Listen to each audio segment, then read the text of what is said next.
Hey everyone, my name is Ellen. And my name's Alyssa. Welcome back to the Modern Singer podcast.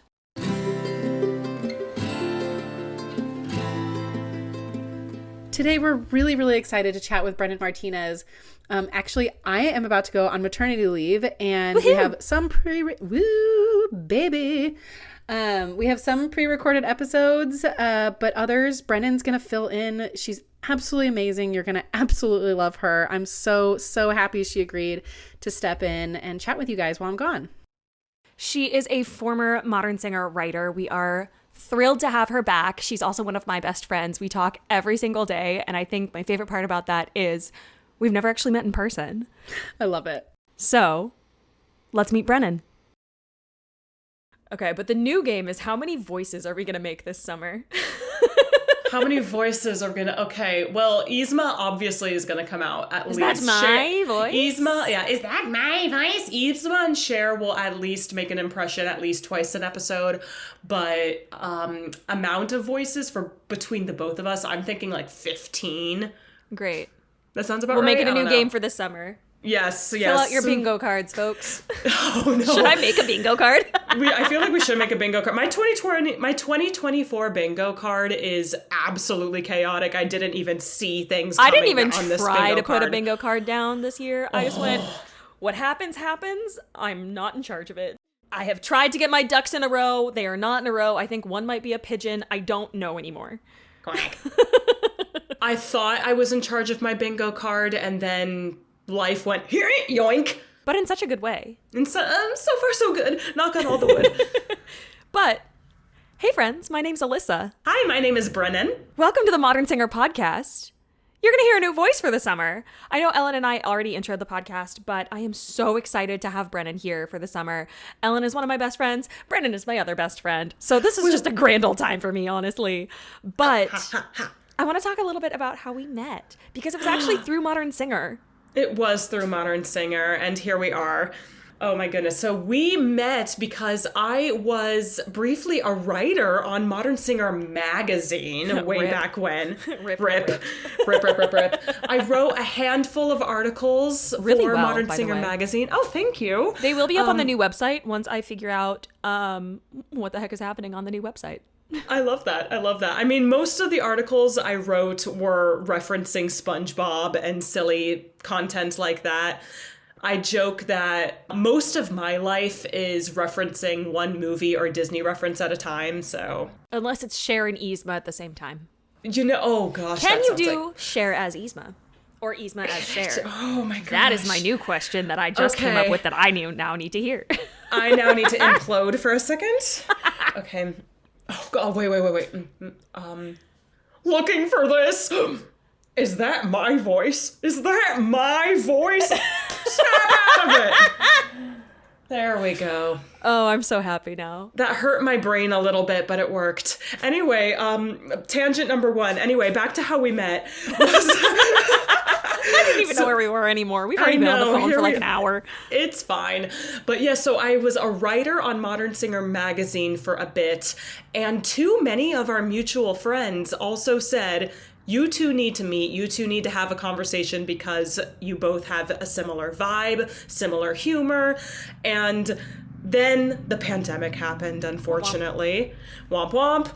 And in lockdown, I still remember, that's when we finally got each other's phone numbers. Oh, I was so happy too. I really wanted to be your friend, and I didn't know if you wanted to be my friend because I thought you were really same. cool.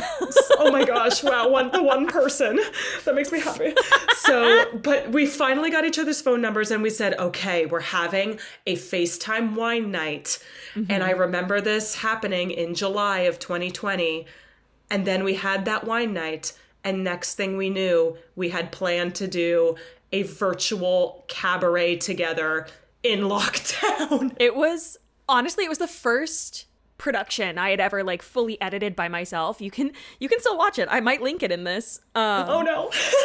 I think it's still like to date one of the funniest things we've done. It definitely. Publicly at least. We had a good time. I had a blast. But some of my vocals on like my videos, because I had recorded them separately from my audio, I didn't line them up right. So if you like actually watch really carefully, you can see that the vocals are like slightly ahead or slightly behind my mouth, but they're lined up correctly. In like the video is a little off, but the vocals are correct. And that is actually when we had the birth of Goth Girl Glinda for me. Oh, we love Goth Girl Glinda. I love Goth Girl Glinda. She's still my Facebook profile picture. She is, like, and she's been your contact photo in my phone for almost a year after that process too. I love that. It was great. It was wonderful. But yes, we created so many fun memories with that, and now I honestly feel like that experience was a lot of experimentation of how we now self-tape today too. Correct. So I feel like we got ahead of the curve because of that. Yes, exactly. Yeah, like I felt comfortable self-taping. I felt comfortable starting to edit things now. Me too. Me too. It's been such a game changer. Mm-hmm. And how to also get our cats out of the picture and how to get them entertained somewhere else while we are recording. But now the problem is, every time we get on a phone call, just about, we plan a new cabaret. Yeah, we already have set lists going. Correct. Ongoing set lists, I should say. For multiple different cabarets. I still think that so if anyone would like to join me on Project Get Brennan to New York / Get Alyssa to Chicago, we have this whole thing planned. My favorite part of it is we're going to do What Is This Feeling from Wicked, because obviously you're Elfie, I'm Glinda, and it's Belinda with a G. Thank you so much. But we're going to flip a coin to see who sings what. Mm-hmm. And it's I think about it, honestly, at least 3 times a week. I'm not even kidding you. I'll have to admit, so I have 2 Roman empires. The first Roman empire I have is the one-woman share show of doing West Side Story. And my second Roman empire is this future cabaret. And can we also point out that we have been talking, we've had this friendship for over 4 years now, and we still haven't met in person? Yeah. I don't know how tall you are, honestly. I know you're taller than I am. Yes, I know. And people think I am taller than I actually am because of my posture, and my hair adds 2 inches. People just think I'm taller than I am because I like to boss people around a lot. Yes. It helps that I'm usually in charge, but like, whatever. Mm-hmm. It's the older sister mentality, which is ironic. I mean, I am an older sister. Mm-hmm. I'm also a younger sister at the same time. I have all of the complexes. It's great fun. Because more is more. It's just a collection. It's a collection that we eventually unpack in therapy. I've been avoiding it, honestly. I have other things that I'm talking about, like my hatred and fear of boats. To be continued. There's a reason why I pay her so much money every month. It's fine. It's fine. Enough about me, because this podcast has 1.5 years of episodes of me just talking. Oh no. Tell me about you. Oh, I want to hear about all of your stuff. I want to hear about, because both of us are crossover artists and we both find it so important. We're both educators. You're on contract right now while we're recording. That's true. Hit me. Yeah. Oh gosh. Oh no. Okay. She takes the center stage. Oh no, spotlight. Kidding. Absolutely not. I actually I come off as an extrovert, and I know that, but I still find it difficult to talk about myself, and I'm trying to just feel better about that whole entire process. But let's see, enough about that, about me now. Let's see. So I am indeed a crossover artist. I have been very lucky to have been employed. I started working professionally in 2018 and somehow was able to remain employed through the pandemic. And still today, I'm at a homestay right now in Chautauqua, New York. And let's see, and I think honestly the reason I have a career still right now is because I am a crossover artist. I've been doing musical theater and opera for the longest time now, and I was that person who wouldn't take no for an answer. I was told going into trying to even audition for college that no, you have to pick. You can only do musical theater or you only can do opera. I was told that too. And I'm like, Por qué no los dos, friends? Por qué no los dos? And yeah, and exactly. Is it los dos or is it los dos? I don't speak Spanish. Los dos. Oh, yes. So my name is Brennan Martinez, and I am not entirely bilingual. See? Exactly. Bilingual. Like, I was singing in Italian a couple hours ago. My brain is mush. But yes, ¿por qué no los dos? And I was told by faculty members when I was auditioning for college programs, oh no, you can't cross the street from the music department to the theater department. And that I just thought was so silly. Meanwhile, like Kelly O'Hara, Audra McDonald, Kristen Chenoweth. Exactly. The list goes on. Like, those are just the three that are always at the top of my list. Absolutely. Annalise Lemming is another one. Exactly. So, but yes, I was realizing, no, I love I just want to be a singing storyteller.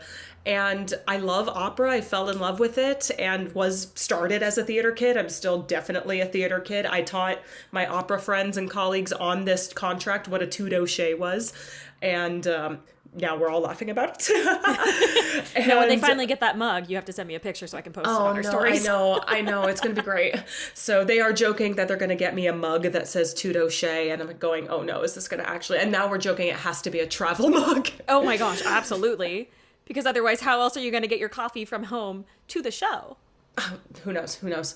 But yes, so and I said, I want to be a crossover artist. And that's why I picked Oklahoma City University as my undergrad.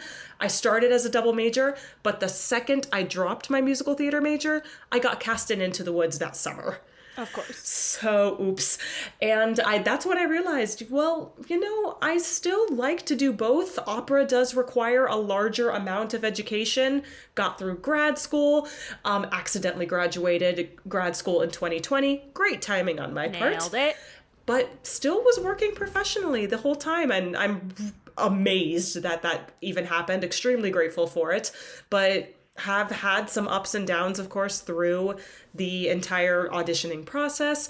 And I'm just really, really happy and excited to still be employed right now and definitely have some opportunities on the horizon. I'm very excited, but we'll see what happens. You never know in this industry. Exactly. Speaking of the industries, I want to hear some career highlights from you. Give me something from opera and give me something from musical theater. I know what the musical theater one is already because that was definitely pre-planned because I specifically asked for it. But hit me with it. Give me some highlights. Oh my goodness. Okay. So opera highlights. Oh, that's really, really hard. Because there's so many different companies out there that I've worked for. And honestly, I think my opera highlights are companies that where I've had a really, really just kind and playful experience. And the first one that comes to mind is the production of Rusalka at Milwaukee Opera Theater. And we sang it in, it was so pretty. First of all, that score, the Dvorak, oh my gosh.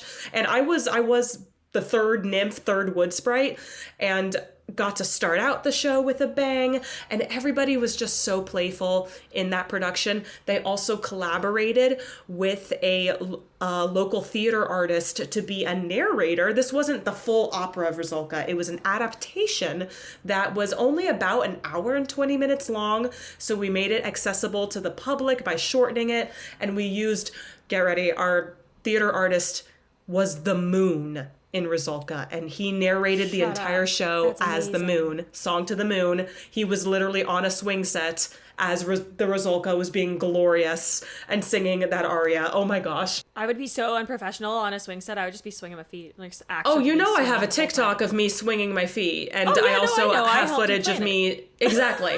And I also have footage of me singing "When I Grow Up, I Will Be Tall Enough," like on the swing. So, but yes, and also what was so cool about this adaptation is we also Milwaukee Opera Theater collaborated with DanceWorks in Milwaukee, this a dance company. So we had dance incorporated and opera artists and theater artists. It was just a really lovely theatrical collaboration of Milwaukee talent, which was really amazing. So that was a really, really fun experience, and everybody just got to be very, very playful. We had written, spoken dialogue and difficult Dvorak music at the same time. What could go wrong? It's fine. But I just told you what my first opera was, so. Oh, yeah. My first operatic role was in Ariadne auf Naxos. You know, just something small and easy at age 18 with bronchitis. You know. It's fine. It's just a Strauss, bread and butter. Whatever. It's fine. Who needs tonality, honestly? What? It's fine. So I love how we just had super Slavic composers. Yeah, just like, here, have some Czech, have some German, go. Oh, goodness. Here, it's fine. But yeah, so definitely that production of Rusalka lives near and dear to my heart. For musical theater highlights is I got to do a dream role recently. Actually, it was about a year ago today, which is very, very cool. I got to be Mother in Ragtime at Metropolis Performing Arts Center in Arlington Heights, Illinois, which is just outside of Chicago. And I absolutely adored that experience. That role and how I learned about it was just, it's edged into my heart and into my brain. Also, can we talk about you as a blonde? Because it's gorgeous. Oh, yeah. Oh, my gosh. And I've worn many, many, many wigs because I'm also a princess performer on the weekend. So I have seen myself in almost every hair color under the sun and not under the sun. I've had blue hair. I've had silver hair. That pink wig that you wore for the Barbie princess that one time? Yes. Oh, wait, I've no, had it was pink blonde, hair. wasn't it? I've had blonde and I've had pink hair. I did have pink hair for like another doll Barbie character. Mermaid. Yes. That was my favorite wig on you yet. It's been really, really fun. I do love getting to just entertain, like tangent. I love doing princess party opportunities because I love getting to be a character and seeing the kids' faces, see these characters come to life and be real. It's just so sweet. I love it. But back to ragtime.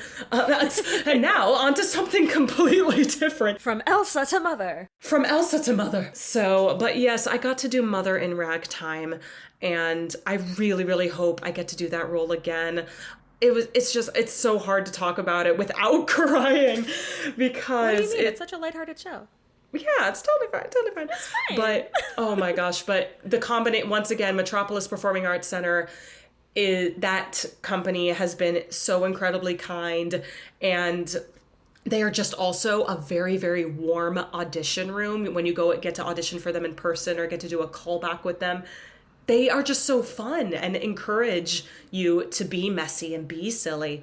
So it's really, really nice to get to just play around in those auditions.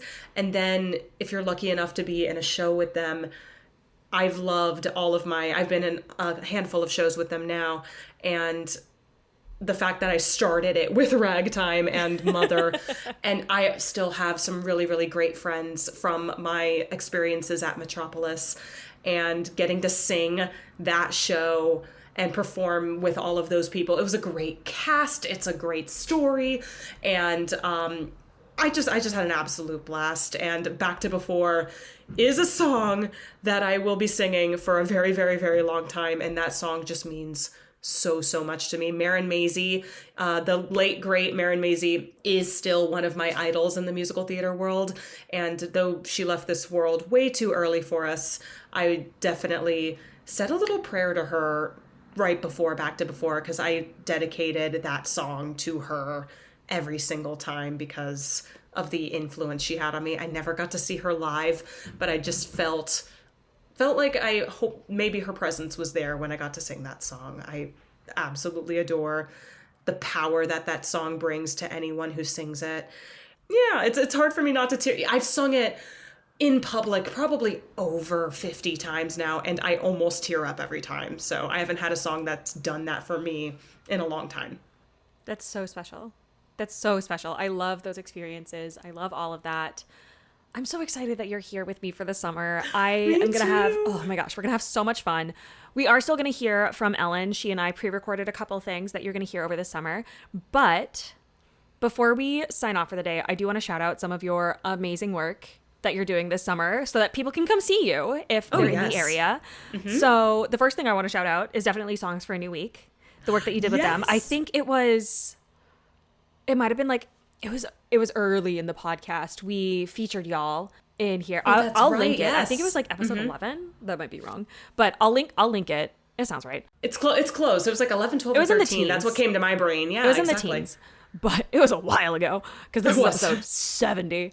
But I love all of the work that you got to do with Songs for a New Week as well, but hit me with it. I know that you're in Cozy this summer. You're doing a young artist program. Where can people find you this summer? Yes.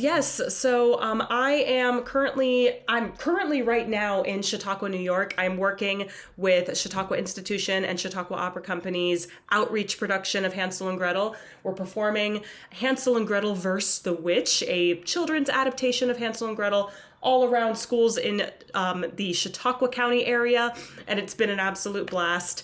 And I'm very, very lucky that I get to reprise the role of Hansel at Chautauqua Opera Company's production of Hansel and Gretel, the full Humperdinck experience. Oh gosh. All I can think whenever I hear Humperdinck's name is just the Princess Bride. Humperdinck. Like, that's all I think too. That is me the entire time. And I'm turning 30 this summer and have to play like a 10-year-old boy. So I'm just going Humperdinck, like, with my 5-year-old bluey energy at all times. But I'm so excited to get to reprise the role of Hansel this summer. And covering in their Chautauqua Opera Company is also doing a triple bill, Love and Longing by the Lake. They're doing 2 world premiere operas. And the third one is a opera that was commissioned by WNO, and they're putting it all together in this triple bill, and I'm covering a few roles in that. And in the meantime, I'm also performing Dorabella in Così fan tutte at Brew City Opera, which is an opera company in Milwaukee. And we get to do all of the Mozart shenanigans with that as well. Amazing. I am so excited for everyone to hear from you this summer. I love getting to talk with you about this stuff, so we're finally putting it on a recording for everyone else to listen to, too. Sorry, world. Welcome to what we talk about over wine at least every other week. We are currently not drinking wine. We should make that clear. I am drinking coffee. It is 2 p.m. on a Saturday, and I have to go record 4 different auditions so much water for the same character after this. Exactly. I had a two doche yesterday, and I am trying to recover from bouncing, jumping up and down as Hansel, and of course, because it's a children's outreach opera, I am flossing quite a bit. Yeah. Thank you so much, everyone, for listening. I am so excited for Brennan to be here this summer. All of the links we mentioned are going to be down in the show notes, per usual. But if you liked this podcast, make sure to share it with a friend. Don't forget to rate, review, and subscribe. And we'll see y'all next week. Bye! Woo-hoo!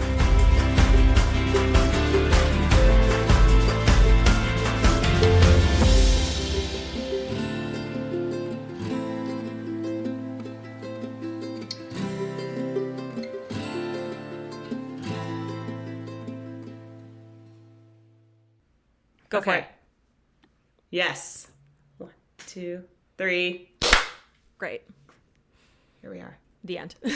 And that was our first podcast episode, ladies and gentlemen. The end. Thank you and so everyone in much, between. and good Thank night. you so much. We'll be here all summer. The fun part is that is probably going to end up in the episode. That's going to be the tagline. We're already done. And good night. The end. Thank you so much, folks.